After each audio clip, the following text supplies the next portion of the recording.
You learned Java. Maybe you just finished your first year of university as a computer science major. Or perhaps you just completed that 4-hour YouTube video teaching you Java from scratch. Whatever the method, you learned Java. Now what? If someone came up to you and said, "Make a website for me," could you do that? If someone came up to you and said, "I'll pay you to make a game for me," could you do that?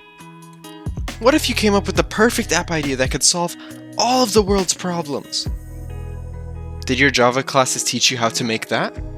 These are all thoughts that ran through my head when I finished learning the basics of Java after a few classes in university. I knew Java, but I didn't know how to use Java. Many times when you're learning a programming language, you're taught problem solving with arbitrary problems that have no real use. After you get down the skills of problem solving, you have to get started somewhere, and that's what this video is for.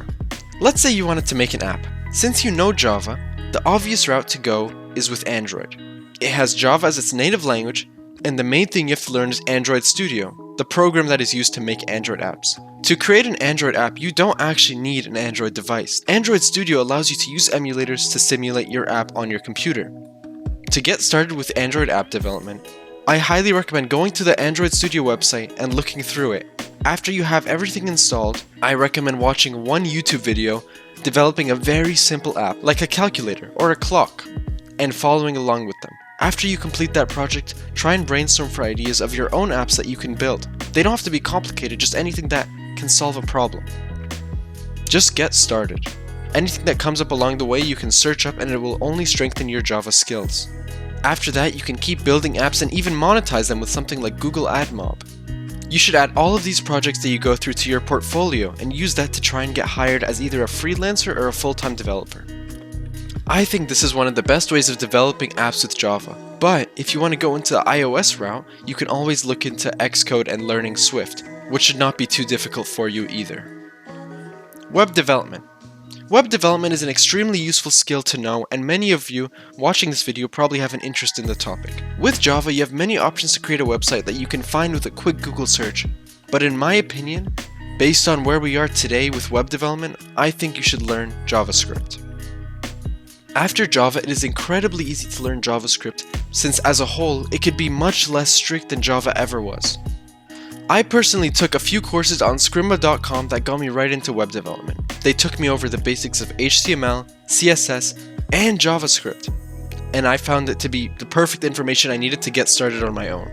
This video is not sponsored by them, but it is just coming from someone who has had a positive experience with them in the past. Of course, there are many other resources you can use to learn JavaScript. A few off the top of my head would be Code Academy and Free Code Camp as well. One project that I recommend that you strive to make is a website of your own. What I mean by that is essentially making a portfolio for yourself and posting all your completed projects along with info about yourself. This can make you stand out as a developer, which can be incredibly important when trying to land your first freelancing job or full-time development job. Game development. As many of you know, Java is the programming language behind Minecraft. Maybe that's why you learned Java in the first place.